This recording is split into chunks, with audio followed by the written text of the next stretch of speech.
여러분들 반갑습니다. 부동산 공시법을 담당하는 묵기수입니다. 오늘 배웠던 내용의 요약 정리를 한번 해보도록 하죠.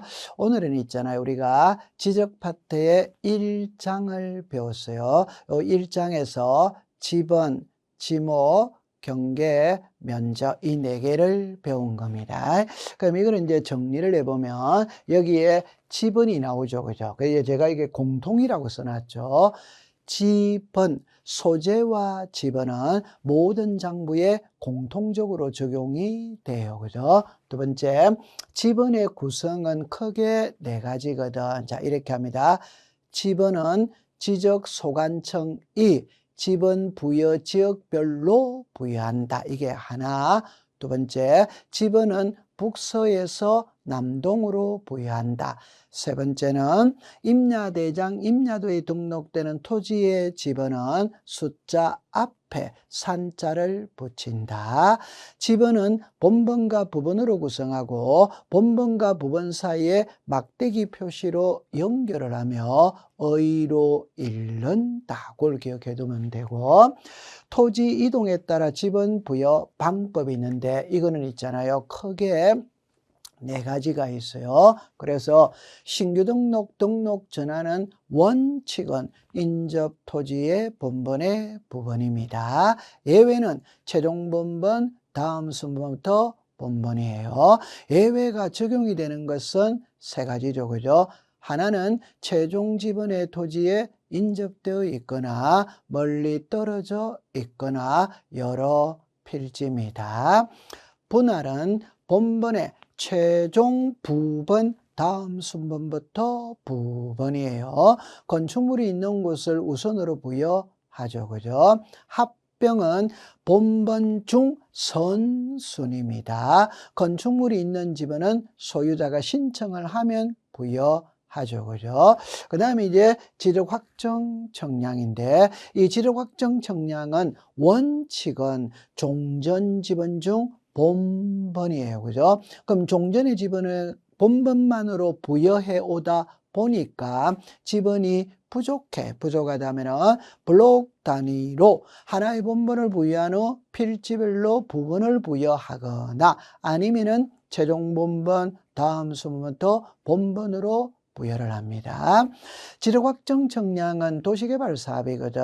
그 도시개발 사업 하면은 공사가 준공되어야 지번을 부여해요. 그런데 공사가 준공되기 전에도 지번을 부여할 수 있는 예외가 있다. 그때는 사업계획도입니다.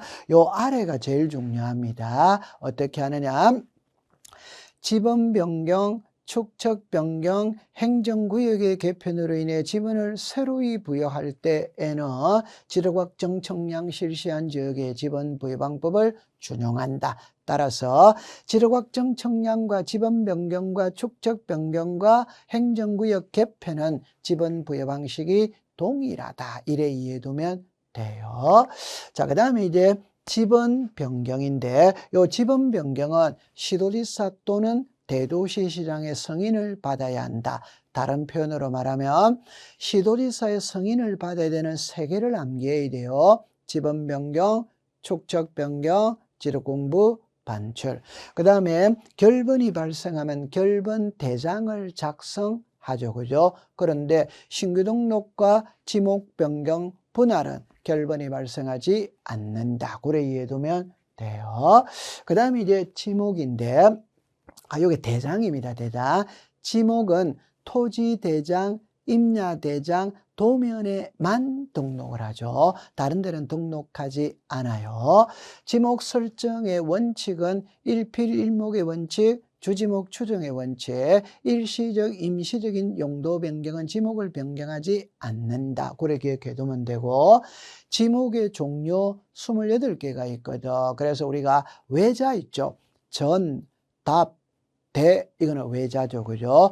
2글자는 도로, 제방, 하천, 국어, 유지, 염전이 있다, 임야가 있다, 공원이 있다, 묘지가 있다, 이런 거는 2글자짜리예요. 과수원이 있다, 광천지가 있다, 유원지가 있다, 양어장이 있다, 사적지가 있다, 주차장이 있다, 잡종지가 있다, 이런 것들은 세 글자짜리죠. 철도용지, 수도용지, 학교용지, 공장용지, 채용용지, 창고용지, 목장용지, 종교용지 이런 것들은 네 글자예요. 주유소 용지는 5글자가 되죠. 그죠? 그 다음에 지목의 구분은 1번부터 28번까지가 있잖아요. 여기서 오늘은 5개만 딱 기억을 해두세요. 제일 중요한 거는 광천지입니다. 온수, 약수, 석유류가 용출되는 곳은 광천지, 운송하는 곳은 잡종지. 그게 1등으로 중요하고, 두 번째는 산림 및 원해를 이루고 있는 수림지, 중림지, 암석지, 자갈땅, 모래땅, 섭지, 황무지의 지목은 임야입니다. 잡종지가 아닙니다. 세 번째는 우리나라 지목은 독립성을 갖춰야 되는데 독립성을 못 갖춰도 독자적인 지목이 되는 세 가지가 있죠. 과수원, 목장용지, 묘지. 그래 세 가지 기억해 두면 돼요. 그 다음에 네 번째는 국어입니다. 국어. 그래서 국어와 하천의 차이는 자연의 유수가 있거나 있을 것으로 예상되는 토지는 하천, 자연의 유수가 있거나 있을 것으로 예상되는 소규모 수로부지는 국어입니다. 국어. 그 다음에 이제 유지입니다. 유지. 유지는 물이 고여있는 호수나 연못이나 댐이나 저수지를 말해요. 이때 연왕고를 자생하는 배수가 잘 되지 않는 토지 이렇게 나오죠. 그죠? 그게 유지가 되는 거예요. 그죠? 그 다음에 이제 지목의 표기는 이렇게 하죠. 토지대장 임야대장의 지목을 등록할 때는 코드번호와 정식명칭으로 등록을 하고 도면에는 부호입니다. 부호. 이때 첫째 글자가 적용되는 24개는 통과, 둘째 글자가 적용되는 4개만 암기하면 되죠. 주차장, 공장용지, 하천, 유원지, 차장, 천원입니다.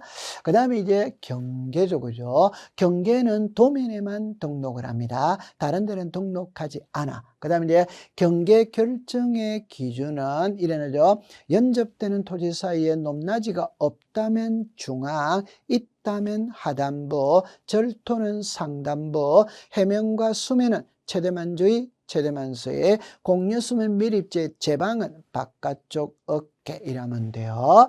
그 다음에 이제 경계점 표지와 건축물인데 다 이렇게 일을 합니다. 앞에 3개는 동일합니다. 공공사업, 공공사업, 도시개발사업, 도시개발사업, 도시군관리계획서는 도시군관리계획서는 같아요. 그럴 때 이제 인허가를 받으면 경계점 표지를 설치한 후 정량할 수 있다.